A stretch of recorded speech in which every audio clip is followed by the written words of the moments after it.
Thank you, everybody. And I feel like I pulled a fast one on you because you are stuck in a session that's going to talk about EU GDPR. There's a whole track on it downstairs. But one of the primary things I think facing not only Central Eastern Europe, but all of Europe is compliance with a massive regulation that's going to take effect May 25th of 2018. My own background, of course, is as an independent industry analyst, but I recently joined the company that's now employing me, Blancco, which really gave the previous presentation really gave me some great insight for my arguments against something called crypto erase, which is another way of making sure your data is properly disposed of, right? Throw away the key and you're safe, you can go home. But not if people are storing that data for future decryption. And therefore, what we do of actually digitally shredding information still is a viable alternative to that. Well, of course, EU GDPR gets us very excited because EU GDPR is the Right to Erasure regulation, right? So that's the Chapter 17 of it, or Article 17 of GDPR is that critical function. So think about a regulation, and the more I dig into it, the more I am shocked at the overlay on top of governance that EU GDPR represents. Obviously this is a EU-based regulation and it's going to be pushed down and require implementation in laws in 28 separate states. So not only will somebody who's attempting to comply with EU GDPR have to go through the additional steps I'm going to talk about, but they're also going to have to work with 28 law regimes inside 28 different countries. So it's going to be extremely expensive. The repercussions are, frankly, completely unknown at this point. Of course, the whole purpose of EU GDPR is to establish some sort of privacy and data protection controls in the EU. The number one question is, who is it applicable to? Well, anybody who collects data on EU citizens, EU persons. And that's pretty much anybody involved in data anywhere in the world. And some of the implications that you start thinking about are, is it actually going to restrict options for access to digital properties for EU citizens? Because if you're somebody, two guys in Silicon Valley creating the next cool app for the iPhone, be it in an Angry Birds style game or some sort of cool health monitoring app, if all of a sudden you get large number of EU citizens using your app and you're collecting data on them for whatever purposes, you're going to have to comply with this massive new regulatory regime. And it may be too expensive. There may be a day when people say, are you in the EU? You're not allowed to download my app and use my app. I'm not offering it to you because I'm not able to afford to comply with this new regulation. Just something to worry about. The right to be forgotten kind of got abused in the famous law case against Google, where somebody sued to, hey, stop showing search results. That's a little different than what the original purpose of that phrase meant. And it's now been codified in EU GDPR, which is the right to erasure. This is the idea that every citizen is, first of all, going to be informed that your data is being collected for a specific purpose, but also there's going to be the ability to say, hey, I don't want you to have that data anymore. Please erase it and prove to me that you've erased it. Very difficult proposition. Some of the largest social media groups are preparing for that. They've got methodologies to do that, but frankly today it's a matter of, if you take your account down from Facebook, they move your account, all your information, to a separate server where they know it's on a particular hard drive. So instead of being distributed in some sort of Hadoop kind of database, now it resides in one place. And then at the end of the month, they take it to a special room and they physically destroy that disk drive. So that's how they're doing it today. But every organization that collects data has got to think about that question: how do I actually erase data and show the client, the consumer, that I've done that? There's actually a version of EU GDPR that's circulating now that has put back in a phrase that says that the data provider, the data collector, can charge a small fee for that purpose. So it may very well be that people who infringe on your privacy and collect a lot of data on you might actually be able to monetize it as well by charging you to remove it.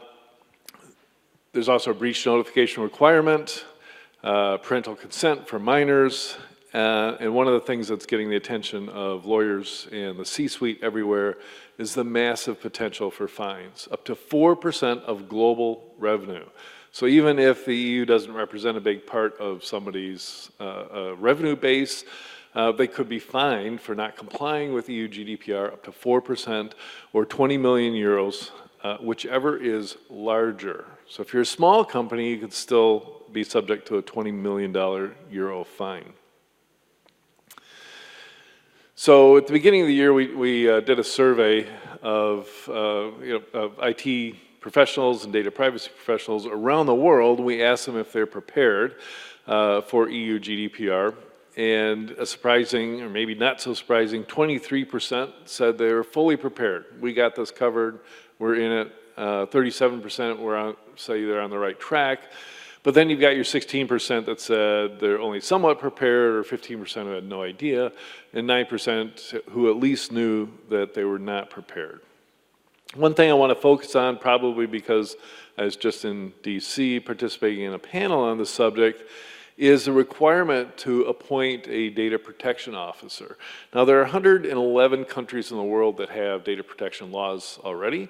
Some of the more interesting ones are Singapore, and of course the UK had one of the first ones, and Japan's working on theirs. Singapore is interesting because they had the requirement for a data protection officer, and they passed their law in 2014. And just this last May, they had their first enforcement actions for non-compliance with their data protection law, and one of them was a $10,000 Singapore dollar fine for not having a data protection officer. So this is I want you to go through the same thought process I'm going through as I think about my organization. People have asked me, shouldn't you be the data protection officer? So it's actually, there are a lot of tough questions to ask. First of all, when is a DPO required? So there's a lot of talk about large-scale data processing and large-scale data collection is kind of the litmus test for whether or not you need one. So what's large scale? In Germany, who's had a data protection officer requirement for a number of years and a very strict data protection regime, there's one interpretation that says if your company has 10 computers, that's large enough scale to require a data protection officer. This whole discussion about data protection officers led somebody writing at the IAPP to just do a back-of-the-envelope calculation, and he calculated that there's going to be the need for 28,000 new professionals in this space with that title of data protection officer. And of course, there are concerns on special types of data, people in prison, so for law enforcement, healthcare requirements, etc. But pretty much if it's personally identifiable data, you're going to fall under that. One of the requirements I think is interesting is the requirement to state what the purpose of the data collection is for in the first place.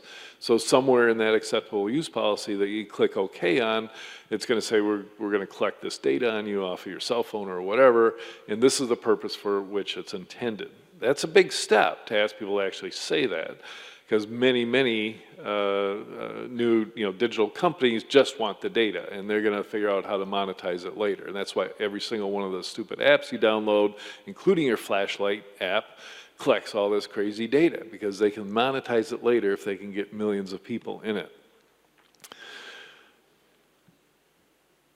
So the data protections officer's duties this is where it gets a little strange, especially for somebody coming from the United States. You've hired this person to be a data protection officer, and they have a dotted line responsibility to the data protection supervisor in the country that they primarily reside in. They're employed and paid for by their company, and they report to the highest level of executive management. So the intent seems to be that they report to the CEO or the board. And that's going to create some conflicts with the Chief Privacy Officer, who's already got a role in there, and with the Chief Information Security Officer, and with the Chief Information Governance Officer. So there's going to be some conflict going on when all of a sudden you have somebody who's actually also responsible to report to a regulatory body on your data protection practices. So that person's responsibility is to inform the organization of their obligations under GDPR, also to monitor compliance with GDPR. In other words, they are the ones that are going to determine where your data is, what kind of data you have, what sort of controls you have in place, and basically control your data protection policy. They're going to advise the organization on the data protection impact assessments, probably conduct them if you don't already do that today. Serve as the point of contact, so you must, as soon as you're appointed as a data protection officer, you must, inform the supervisor authority that that's your role and you're the point of contact. If they've got any questions, come to you, and they will come to you, and you will be the one that has to inform them when there's a data breach, that you're probably the channel for that information. Thankfully, you've got all of 72 hours between learning of a breach and being required to report it. So in a large global organization, there's not going to be very much time to align your PR response to data breaches. And you're going to be in a position to take inquiries from the data subjects. So the citizens themselves, they're going to probably fill out a form on your web page, and of course you're going to be careful about the data you collect on that form, but all of a sudden you'll be interacting with all these data subjects who might not be customers, they might be millions of people that you've collected data on. So we put some thought into the types of skills you're going to be looking for when you're hiring a data protection officer. This person, and this is probably why I wouldn't make a good data protection officer, especially the first one, organized and assertive. This is the ideal person is probably already in an auditor type role. They already are that type of person who's detail oriented and assertive to the regulation. A data lifecycle management pro, somebody who's already familiar with the data archival collection use and the big data applications. They have to be collaborative and cross-functional because they're inserted into an existing organization somewhere between the IT department, operations and executive management, the financial group, and hopefully they have ethical and transparency requirements. So we see it as you've got three options in hiring your data protection officer. You can just hire in for a brand new role. You can add the DPO title and responsibilities to an existing role that maybe the CISO or the Chief Privacy Officer could fulfill this role. There's a lot of discussion in a room full of 50 lawyers in DC at the Security and Privacy Conference on Monday, just to whether or not there would be significant conflicts between those other roles. I certainly feel that there would be a conflict potentially between the data protection officer role and the chief strategy officer role that I have, right? Because one's outward facing, my role, and the other is, inward controls, audit, and management facing. And finally, you could outsource to a third party. And, why not? You do that with your legal requirements, you do that with your accounting requirements, sometimes you do it with your HR and insurance requirements. So is this a big opportunity for outsourced providers of DPO, for hire kind of business? Just running through the pros and cons of each of those. So if you hire for a brand new role, actually this could be a great thing, right? Because you're going to bring in somebody with a privacy background, a legal background, the data protection background. You might not have already had that in your organization, so now you're injecting that. And this might as well be that role. They'll bring a fresh perspective, maybe an objective perspective, right? And they'll really take seriously that initial discovery process. Because a lot of organizations, of course, don't know what kind of data that they collect and process that might fall under GDPR regulations. You're going to probably find somebody with a strong background and expertise from their previous positions, and they probably and hopefully have an existing network in the data privacy arena, and possibly also with the regulators themselves. Now, of course, on the con side, they're a new employee. It's going to take them 6 months to get up to speed. They might have all those new capabilities on their resume, but they don't have the one specific to your industry. They might be an outsider, and so therefore unfamiliar with your operations and the operations of your industry, and they don't have the industry network. Their network was new to your organization. And then, of course, adding the DPO requirements and responsibilities to an existing role. I already mentioned it could be the CIGO, CISO, CPO. And the advantage of that is somebody who's already completely familiar with the company's operations. So they understand the business model, and they understand the types of things that they're going to be doing could impact the business, and they can raise those issues quickly to the forefront. There's a lower investment of time, money, resource, obviously. As a matter of fact, you could probably get away with just saying, hey, here's your new role, have fun, without ever compensating them for that extra amount. So it didn't cost you anything. But on the other side, on the con sides, there's still a requirement for probably additional training, additional certification. Of course, the IAPP has their Certified Information Privacy Professional for US and Europe. That might be the one that they have to get on top of that. And then they might have some sort of organizational blind spots too, right? So they, in their previous role, they didn't see into the parts of the organization that they needed to, so they don't go through that discovery process. They just business as usual. This is what I know about our organization, and there might be some surprises down the way. There might be some country-specific requirements that they're missing out on. So there's still a question of whether or not, for instance, a U.S. citizen can act as a DPO, data protection officer, for the European division of a global company, for instance. And do you need a DPO in each country in the EU? So now you need 28 DPOs, or you need a chief DPO and 28 people reporting to him or her. It sounds, I'm trying to stress what massive overlay this is in a regulatory way. One way to get a perspective of it is that there's a EU data protection authority that's been in place for a couple of years now, and its purpose was to advise Parliament and the Commission as they went through this process of creating GDPR. That organization already employs 60 people, most of them lawyers, and you never have that many people employed by a regulatory body, mostly lawyers, without having a lot of regulatory actions. So watch out as this goes into effect. Those people are going to have to justify their roles and their positions, let alone the fact that every single country is going to have a data protection authority that reports into them, as well as the data protection supervisors. Massive overlay.